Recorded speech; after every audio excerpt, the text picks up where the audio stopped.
Hello ನಮಸ್ತೆ, ನಾನು ರಾಜು. ಅಷ್ಟೇ ನೀವು ನೋಡ್ತಿದ್ದೀರಾ centre point Kannada YouTube channel. ರಾಜ್ಯದಲ್ಲಿ ಗುಂಡಿ ಗಂಡಾಂತರ ದೊಡ್ಡದಾಗಿ ಸದ್ದನ್ನು ಮಾಡ್ತಾ ಇದೆ. ದೊಡ್ಡ ದೊಡ್ಡ ಸಾಫ್ಟ್ವೇರ್ ಕಂಪನಿಗಳು ಪಕ್ಕದ ಆಂಧ್ರಕ್ಕೆ ಹೋಗ್ತಾ ಇದೆ.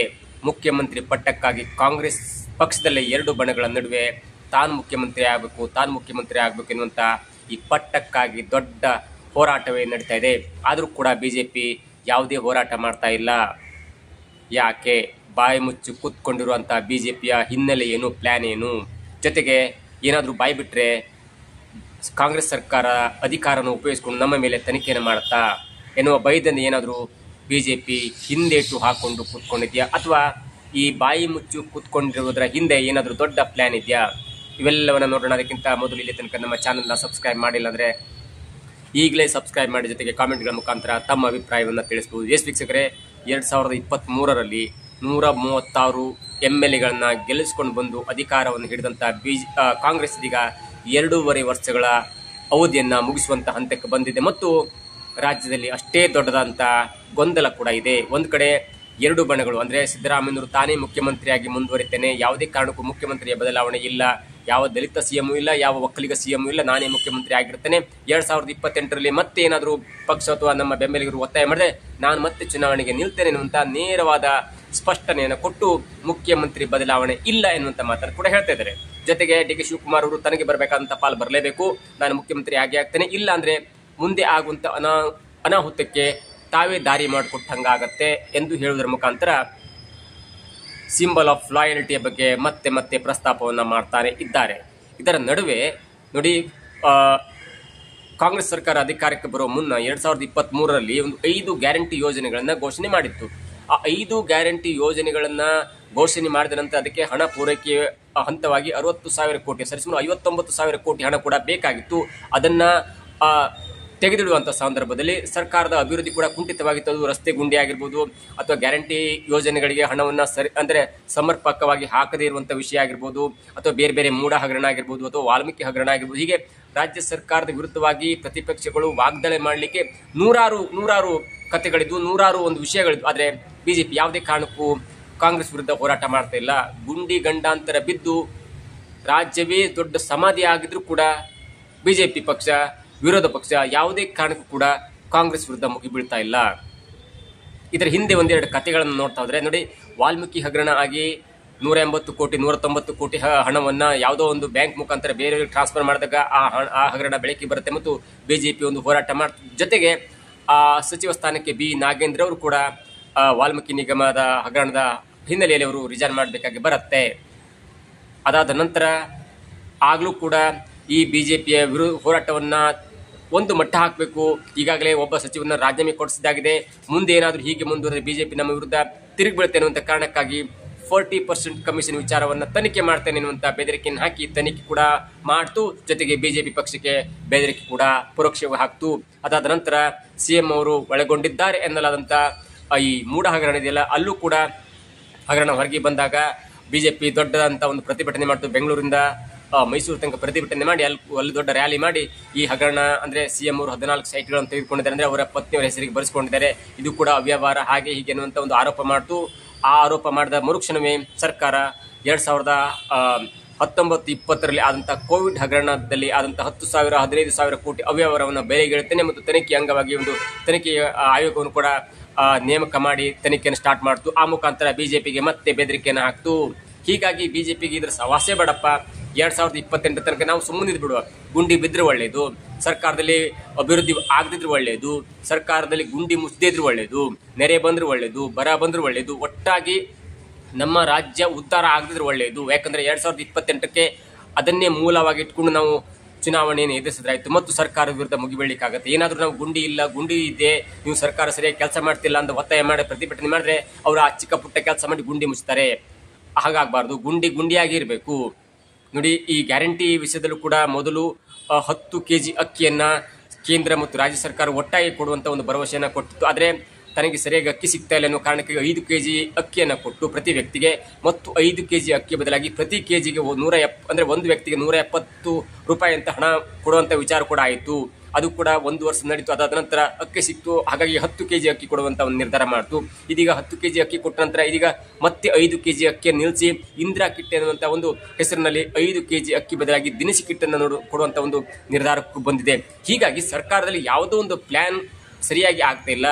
ಎಲ್ಲವೂ ಕೂಡ ಕಾಲಕ್ಕೆ ತಕ್ಕಂತೆ ಬದಲಾವಣೆ ಮಾಡ್ತಾ ಇದೆ. ಯಾವುದರಿಂದ ನಮಗೆ ಒಳ್ಳೇದಾಗುತ್ತೆ, ಯಾವುದರಿಂದ ಸುಲಭವಾಗಿ ಚುನಾವಣೆ ಗೆಲ್ಬಹುದು, ಯಾವುದರಿಂದ ಸಲೀಸಾಗಿ ಹೆಣ್ಮಕ್ಕಳ ಒಂದು ಮನಸ್ಸನ್ನು ಗೆಲ್ಬಹುದು ಅಥವಾ ಮಹಿಳೆಯರ ಓಟನ್ನು ಪಡೆಯಬಹುದು ಅನ್ನುವಂಥ ಕಾರಣಕ್ಕೆ ಕಾಂಗ್ರೆಸ್ ಸರ್ಕಾರ ಪ್ಲಾನ್ ಆಗಿ ಒಳ್ಳೆ ಪ್ಲಾನ್ ಮುಖಾಂತರ ಒಂದೊಂದು ಅಭಿವೃದ್ಧಿ ಯೋಜನೆ ಮಾಡ್ತಿದೆ ಮತ್ತು ಒಂದೊಂದು ಘೋಷಣೆ ಕೂಡ ಮಾಡ್ತಿದೆ. ಏನೇ ಮಾಡ್ಕೊಂಡ್ರು ಕೂಡ ಬಿಜೆಪಿಯವರು ಸರ್ಕಾರದ ವಿರುದ್ಧ ಮುಗಿ ಬೀಳ್ತಾನೆ ಇಲ್ಲ. ಅವ್ರಿಗೇನು ಬೇಕು, ಬಿಜೆಪಿಗೆ ಸರ್ಕಾರದಲ್ಲಿ ಗುಂಡೆ ಬೀಳಬೇಕು, ಸರ್ಕಾರದಲ್ಲಿ ಅಭಿವೃದ್ಧಿ ಆಗಬಾರ್ದು, ಸರ್ಕಾರದಲ್ಲಿ ಬೇರೆ ಬೇರೆ ಕೆಲಸ ಆಗಬಾರ್ದು, ಒಟ್ಟಾರೆ ರಾಜ್ಯ ಸರ್ಕಾರದ ಅಭಿವೃದ್ಧಿ ಕುಂಠಿತ ಆಗಬೇಕು ಮತ್ತು ಅಧೋಗತಿಗೆ ಹೋಗಬೇಕು.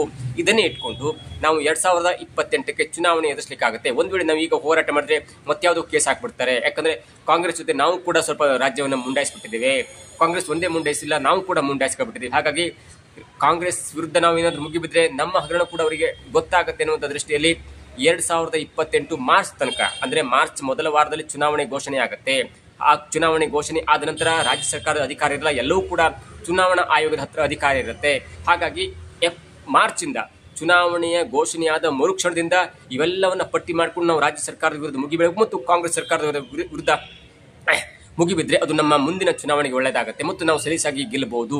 ನೋಡಿ, ನಮ್ಮ ಕರ್ನಾಟಕದ ಹಿಸ್ಟ್ರಿನ ಚುನಾವಣಾ ಹಿಸ್ಟ್ರಿಯನ್ನು ತೆಗೆದುಕೊಂಡು ಬಂದರೆ ಎಷ್ಟೇ ಒಳ್ಳೆ ಆಡಳಿತ ನಡಿ, ಅದು ಯಾವುದೇ ಪಕ್ಷ ಆಗಿರ್ಬೋದು, ಜನತಾದಳ ಆಗಿರ್ಬೋದು, ಕಾಂಗ್ರೆಸ್ ಆಗಿರ್ಬೋದು ಅಥವಾ ಬಿಜೆಪಿ ಆಗಿರ್ಬೋದು, ಎಷ್ಟೇ ಬಹುಮತ ಪಡ್ಕೊಂಡ್ರೂ ಕೂಡ, ಎಷ್ಟೇ ಒಳ್ಳೆಯ ಒಂದು ಆಡಳಿತ ಮಾಡಿದ್ರು ಕೂಡ ಅದು ಮುಂದಿನ ಚುನಾವಣೆಯಲ್ಲಿ ಬಹುಮತ ಪಡ್ಕೊಂಡಂತ ಉದಾಹರಣೆ ಇಲ್ಲ. 2013ರಿಂದ 2018 ತನಕ CM ಆಗಿದ್ದಂಥ ಸಿದ್ದರಾಮಯ್ಯನವರ ಆಡಳಿತದಲ್ಲಿ ಒಳ್ಳೊಳ್ಳೆ ಕೆಲಸ ಆಯಿತು, ಒಳ್ಳೊಳ್ಳೆ ಭಾಗ್ಯವನ್ನು ಕೊಟ್ಟರು. ಆದರೂ ಕೂಡ 2018ರವರು ಬಹುಮತವಾಗಿ ದೊಡ್ಡ ಪಕ್ಷವಾಗಿ ಹೊರಬರಲಿಕ್ಕೆ ಸಾಧ್ಯ ಇಲ್ಲ ಮತ್ತು ಅವರಿಗೆ ಬಂದ 79 ಸೀಟ್. ಅವರು ಆ ನಂತರ JDS ಜೊತೆ ಮೈತ್ರಿ ಮಾಡ್ಕೋತಾರೆ. ಅದಾದ ನಂತರ ಮತ್ತೆ ಅವರು ಸೋಲ್ಬೇಕಾಗಿ ಬಂತು. ಅದಾದ ನಂತರ ಬಿಜೆಪಿ ಅಧಿಕಾರ ಮಾಡುತ್ತೆ. ನೋಡಿ, 2023 ಮತ್ತೆ ಕಾಂಗ್ರೆಸ್ ಬರುತ್ತೆ. ಆಗ ಬಿಜೆಪಿ ಬರುತ್ತೆ ಅನ್ನೋ ಲೆಕ್ಕಾಚಾರ ಇದ್ರೂ ಕೂಡ ಆಂಟಿ ಇನ್ಕಂಬನ್ಸಿ ಅನ್ನುವಂಥ ಒಂದು ಪಿಡುಗಿದೆಯಲ್ಲ, ಅದು ಕರ್ನಾಟಕದಲ್ಲಿ ದೊಡ್ಡದಾಗಿ ಕಾಣುತ್ತೆ. ಅಧಿಕಾರವನ್ನ ದುರುಪಯೋಗ ಮಾಡಿಕೊಂಡಂತ ಯಾವ ಸರ್ಕಾರವೂ ಕೂಡ ಮತ್ತೆ ಸರ್ಕಾರವನ್ನ ಮಾಡ್ಲಿಕ್ಕೆ ಸಾಧ್ಯ ಇಲ್ಲ. ಅದು ಮತ್ತೊಂದು 5 ವರ್ಷ ಗ್ಯಾಪ್ ಇಡಬೇಕಾಗುತ್ತೆ, ಆ ಮುಂದಿನ ಚುನಾವಣೆ ತನಕ ಕಾಯಲೇಬೇಕಾಗುತ್ತೆ ಅನ್ನುವಂಥ ಒಂದು ಅರಿವು ಬಿಜೆಪಿ ಪಕ್ಷಕ್ಕಿದೆ. ಹಾಗಾಗಿ ಕಾಂಗ್ರೆಸ್ ಏನೇ ಭ್ರಷ್ಟಾಚಾರ ಮಾಡಲಿ, ಏನೇ ಮಾಡ್ಕೊಂಡು ಹೋಗ್ಲಿ, ರಾಜ್ಯ ಅಧೋಗತಿ ಹೋಗ್ಲಿ, ರಾಜ್ಯ ನೆಲೆ ಕಚ್ಚಲಿ, ಏನೇ ಆದ್ರೂ ಕೂಡ ನಾವು ಬಾಯಿ ತೆಗಿಬಾರ್ದು. ಯಾಕಂದ್ರೆ ನಮ್ಮ ಸರ್ಕಾರದಲ್ಲಿ ಆದಂತ ಅವ್ಯವಹಾರವನ್ನ ತನಿಖೆಗೆ ಒಳಪಡಿಸಿ ನಾವು ಕೂಡ ಜೈಲಿಗೆ ಹೋಗಬೇಕಾಗತ್ತೆ. ಹಾಗಾಗಿ ಏನೇ ಮಾಡ್ಕೊಂಡು ಹೋಗ್ಲಿ, ಬೇಕಾದ್ರೆ ಅವ್ರು ಏನೇ ಮಾಡ್ರು ಕೂಡ ನಮ್ಗೇನು ಸಮಸ್ಯೆ ಇಲ್ಲ. ನಮ್ಗೇನು 2028ರಲ್ಲಿ ಮಾರ್ಚ್ ವೇಳೆಗೆ ನಾವು ಎಲ್ಲವೂ ಕೂಡ ಮುಗಿಬಿದ್ದು ಸರ್ಕಾರದ ವಿರುದ್ಧ, ಕಾಂಗ್ರೆಸ್ ವಿರುದ್ಧ ಮುಗಿಬಿದ್ದರೆ ನಾವು ಆಂಟಿ ಇನ್ಕಂಬನ್ಸಿಯ ಫಲವಾಗಿ ನಾವು 2028ರಲ್ಲಿ ಚುನಾವಣೆಯನ್ನು ಗೆದ್ದು ಸರ್ಕಾರವನ್ನ ಮಾಡಬಹುದು ಮತ್ತು ಮೊಟ್ಟ ಮೊದಲ ಬಾರಿಗೆ ಬಹುಮತವನ್ನು ಪಡೆದುಕೊಳ್ಬಹುದು ಎನ್ನುವ ನಿಟ್ಟಿನಲ್ಲಿ ದೊಡ್ಡದಂತ ಪ್ಲಾನ್ ಕೂಡ ಹಾಕೊಂಡಿದೆ. ನಮ್ಮ ಕರ್ನಾಟಕ ವಿಷಯಕ್ಕೆ ಬಂದಾಗ ಇಲ್ಲಿ JDS MLA ಯಾರು, ಕಾಂಗ್ರೆಸ್ MLA ಯಾರು ಅಥವಾ ಬಿಜೆಪಿ MLA ಯಾರು ಎಂದು ಕಂಡು ಹಿಡಿಯುವುದು ಅಥವಾ ಅವರ ಸೈದ್ಧಾಂತಿಕ ನಿಲುವು ಕೂಡ ಕಷ್ಟ ಆಗುತ್ತೆ. ಕಾಂಗ್ರೆಸ್ನಲ್ಲಿ ಕೆಲವೊಂದು ಅಂದ್ರೆ DK ಶಿವಕುಮಾರ್ ಆಗಿರ್ಬೋದು, ಕೆಲವೊಬ್ಬ ರಾಜಕಾರಣಿಗಳಿದ್ದಾರೆ. ಬಿಜೆಪಿಯಲ್ಲಿ ಕೆಲವೊಬ್ಬರು ರಾಜಕಾರಣಿಗಳು ಅಂದ್ರೆ CT ರವಿ, ಆರ್ ಅಶೋಕ್, ಸುನಿಲ್ ಕುಮಾರ್, ಹೀಗೆ ಸುರೇಶ್ ಕುಮಾರ್ ಅಂತ ಕೆಲವೊಬ್ಬರು ಸಿದ್ಧಾಂತದ ಫಲವಾಗಿ ಬಿಜೆಪಿ ಇದ್ದವರಿದ್ದಾರೆ. ನೀವು BS ಯಡಿಯೂರಪ್ಪನವ್ರು ತೆಗೆದುಕೊಂಡ್ರೆ ಅವರು ಕೂಡ ಬಿಜೆಪಿಯನ್ನು ಕಟ್ಟಿ ಬೆಳೆಸ್ತಂತರು, ಆದರೆ ಬಿಜೆಪಿಯಿಂದ ಹೊರಗೋಗಿ KJP ಪಕ್ಷ ಕಟ್ಟಿ ಮತ್ತೆ ವಾಪಸ್ ಬಂದಂತರು. ನೀವು ಸಿದ್ದರಾಮಯ್ಯನವ್ರು ತೆಗೆದುಕೊಂಡ್ರೆ ಸಿದ್ದರಾಮಯ್ಯನವರು ಕೂಡ JDS ನಲ್ಲಿದ್ದಂತರು, ಅದರ ಕೆಲವೊಂದು ಕಾರಣಗಳಿಂದಾಗಿ ಅವರು ಮತ್ತೆ ಕಾಂಗ್ರೆಸ್ಗೆ ಬಂದವರು. ಹೀಗೆ ಇವರ ಹೊರತಾಗಿ ಅನೇಕರು ಮ್ಯಾಕ್ಸಿಮಮ್ ಬಿಜೆಪಿಯಲ್ಲಿ ಇರುವಂತ ರಾಜಕಾರಣಿಗಳೆಲ್ಲ ಹೊರಗಿಂದ ಬಂದವರೇ. ಮ್ಯಾಕ್ಸಿಮಮ್ JDS ನಲ್ಲಿ ಇರುವಂತಹ ಎಲ್ಲರೂ ಕೂಡ ಹೊರಗಿನ ಬಂದವರೇ. ಮ್ಯಾಕ್ಸಿಮಮ್ ಕಾಂಗ್ರೆಸ್ ಇರುವಂತ ಎಲ್ಲರೂ ಕೂಡ ಬಿಜೆಪಿ ಮತ್ತು JDS ನ ಬಂದವರೇ. ಹೀಗಾಗಿ ಕರ್ನಾಟಕದಲ್ಲಿ ಸೈದ್ಧಾಂತಿಕವಾಗಿ ಒಬ್ಬ ರಾಜಕಾರಣಿ ಒಂದು ಪಕ್ಷದಲ್ಲಿ ಇದ್ದಾನೆ ಎನ್ನುವುದು ಶತವಾಗಿ ಅದು ಸುಳ್ಳಾಗುತ್ತೆ. ನೀವು ಪಕ್ಕದ ತಮಿಳುನಾಡು ಮತ್ತು ಕೇರಳ, ಆಂಧ್ರ ತೆಗೆದುಕೊಂಡ್ರೆ ಅಲ್ಲಿ AIDMK, ತಮಿಳುನಾಡು AIDMK ಮತ್ತು DMK ವಿರುದ್ಧ ದೊಡ್ಡ ಸೈದ್ಧಾಂತಿಕವಾದಂಥ ಒಂದು ಗ್ಯಾಪ್ ಇದೆ. ಒಬ್ಬ MLA ಆ ಪಕ್ಷದ ವಿರೋಧಿಯಾದಂಥ ಮತ್ತೊಬ್ಬ MLA ಜೊತೆ ಮಾತಲ್ಲ, ಪಕ್ಷ ಏನೂ ಸಂಬಂಧವೇ ಇಟ್ಕೊಳ್ಳಲ್ಲ. ಒಂದ್ ವೇಳೆ ಈ CM ಅಲ್ಲ ಅಂದ್ರೆ ಮತ್ತೊಂದು CM ಮಾತು ಕೂಡ ಆಡಿಸಲ್ಲ. ಅದು ಸೈದ್ಧಾಂತಿಕವಾಗಿ ಅಷ್ಟು ಗಟ್ಟಿತನದ ಗ್ಯಾಪ್ ಇದೆ. ಕೇರಳಕ್ಕೆ ಬಂದಾಗೂ ಹಾಗೆ ಇದೆ, ಆಂಧ್ರಕ್ಕೆ ಬಂದಾಗಲೂ ಕೂಡ ಹಾಗೆ ಇದೆ. ಅಂತ ಒಂದು ಸೈದ್ಧಾಂತಿಕ ನಿಲುವು ಆ ಎರಡು ಪಕ್ಷಗಳ ಅಥವಾ ಆ ವಿರೋಧ ಪಕ್ಷಗಳ ನಡುವೆ ಇರುತ್ತೆ. ಹಾಗಾಗಿ ಒಂದು ಪಕ್ಷದಿಂದ ಮತ್ತೊಂದು ಪಕ್ಷಕ್ಕೆ ಪಕ್ಷಾಂತರ ಆಗೋದಾಗ್ಲಿ ಮತ್ತು ಅವ್ರ ಜೊತೆ ಒಳ್ಳೆ ಒಡನಾಟ ಇಟ್ಕೊಳ್ಳೋದಾಗಲಿ ಯಾವುದು ಕೂಡ ತಮಿಳುನಾಡು, ಆಂಧ್ರ ಮತ್ತು ಕೇರಳದಲ್ಲಿ ಆಗಲ್ಲ. ಆದರೆ ನಮ್ಮ ಕರ್ನಾಟಕದಲ್ಲಿ ಈ ವ್ಯಕ್ತಿ ಇಲ್ಲೇ ಇರುತ್ತಾನೆ ಕೊನೆ ತನಕ ಅಂತೂ ಯಾರು ಕೂಡ ಹೇಳಿಕ್ ಸಾಧ್ಯನೇ ಇಲ್ಲ. ಆಗ ಹೇಳಿದ್ರೆ ಅದು ದೊಡ್ಡ ಸತಮೂರ್ಖ ಸೆಂಟೆನ್ಸ್ ಕೂಡ ಆಗತ್ತೆ. ಹೀಗಾಗಿ ನಮ್ಮ ಕರ್ನಾಟಕದಲ್ಲಿ ಬಿಜೆಪಿ ಒಂದು ದೊಡ್ಡ ಪ್ಲಾನ್ ಮಾಡ್ಕೊಂಡಿದೆ. ರಾಜ್ಯ ಸರ್ಕಾರ 60,000 ಕೋಟಿ ಹಣವನ್ನ ಗ್ಯಾರಂಟಿ ಯೋಜನೆ ಬೇಕು, ಈಗ ಅದರ ಜೊತೆಗೆ ಆ GST ಸರಳೀಕರಣವಾದ ನಂತರ ಮತ್ತೆ 10,000 ಕೋಟಿ ರಾಜ್ಯ ಸರ್ಕಾರದ ಮೇಲೆ ಹೊರೆ ಬಿದ್ದಿದೆ. ಹೀಗಾಗಿ 70,000 ಕೋಟಿ ಎಲ್ಲಿಂದ ತರ್ತಾರೆ ಗೊತ್ತಿಲ್ಲ, ಅಲ್ಲಿಂದ ತೆಗೆದು ಇಲ್ಲಿ ಹಾಕ್ತಾರೆ, ಇಲ್ಲಿಂದ ತೆಗೆದು ಅಲ್ಲಿ ಹಾಕ್ತಾರೆ. ಒಟ್ಟಾರೆಯಾಗಿ ರಾಜ್ಯ ಅಧೋಗತಿ ಆಗಬೇಕು. ಇದನ್ನೇ ಮೂಲ ಬಂಡವಾಳವಾಗಿ ಇಟ್ಕೊಂಡು ನಾವು 2028ರಲ್ಲಿ ನಾವು ಚುನಾವಣೆ ಗೆಲ್ಲಬೇಕು ಎನ್ನುವಂಥ ಮಹಾ ಪ್ಲ್ಯಾನ್ ಇದೀಗ ಬಯಲಾಗ್ತಿದೆ. ಆದರೆ ಮುಂದಿನ ದಿನಗಳಲ್ಲಿ ಪಕ್ಷವನ್ನು ಯಾರು ಲೀಡ್ ಮಾಡ್ತಾರೆ, ಯಾರ ಜೊತೆಗೆ ಯಾರು ನಿಲ್ತಾರೆ ಬಿಜೆಪಿಯಲ್ಲಿ, ಒಂದ್ ಕಡೆ ಆರೋಸಕ್ಕೆ ಅವರು ತಾನೇ CM ಆಗ್ಬೇಕನ್ನುವಂತ ಒಂದು ಹುಮ್ಮಸ್ಸಿದ್ರೆ, ಮತ್ತೊಂದು ಕಡೆ ವಿಜಯೇಂದ್ರ ಅವರು ತಾನು ಅಧ್ಯಕ್ಷ ತಾನು CM ಆಗ್ಬೇಕಂತಾರೆ, ಮತ್ತೊಂದು ಕಡೆ ರೆಬಲ್ ಬಂದವರು ಕೂಡ ವಿಜಯೇಂದ್ರನ್ನ ತೆಗೆದು ಹಾಕಬೇಕನ್ನುವಂತ ಒಂದು ಕಿತ್ತಾಟದ ನಡುವೆ ಯಾರಿಗೆ ಲಾಭ ಆಗುತ್ತೆ? ಬಿಜೆಪಿ ಕೂಡ ಕಾಂಗ್ರೆಸ್ನಂತೆ ಮತ್ತೆರಡು ಬಣಗಳಾಗಿ ಹೂಳಾಗುತ್ತಾ, ಅಥವಾ ಅದನ್ನೇ ಬಂಡವಾಳಗೆ ಇಟ್ಕೊಂಡು ಕಾಂಗ್ರೆಸ್ ಪಕ್ಷ ಇವರನ್ನ ಹೇಗೆ ಸಮಾಧಾನ ಮಾಡಬೇಕು, ಎಲ್ಲಿ ಇವರಿಗೆ ಟಾಂಟ್ ಕೊಡಬೇಕು, ಎಲ್ಲಿ ಇವರಿಗೆ ಟಾಂಗ್ ಕೊಡಬೇಕು, ಎಲ್ಲಿ ಇವರಿಗೆ ಮೂಗುದಾರ ಹಾಕ್ಬೇಕು ಎನ್ನುವಂತ ಪ್ಲಾನ್ ಅನ್ನ ಇಟ್ಕೊಂಡು ಕಾಂಗ್ರೆಸ್ ಏನಾದ್ರು ಪ್ಲಾನ್ ಮಾಡ್ತಾ ಇದೆಯಾ? ಅಥವಾ ಏನಾದ್ರೂ ಈಗ ನಾವು ಭುಗಿಲೆದ್ ಬಿಟ್ರೆ ನಮ್ಮಲ್ಲಿ ಬಣಗಳಾಗಿ ವಿಂಗಡಣೆ ಆಗ್ಬೋದು ಎನ್ನುವಂತ ಭಯದಿಂದ ಇದೀಗ ಬಿಜೆಪಿ ಸುಮ್ಮನೆ ಕೂತಿದ್ಯಾ? ಎಲ್ಲವಕ್ಕೂ ಕೂಡ ಕಾಲವೇ ಉತ್ತರ ಕೊಡಲಿದೆ. ಇದಾಗುತ್ತೆ ಇವತ್ತಿನ ವಿಶೇಷ. ನೋಡ್ತಾ ಇರಿ centre point Kannada YouTube channel.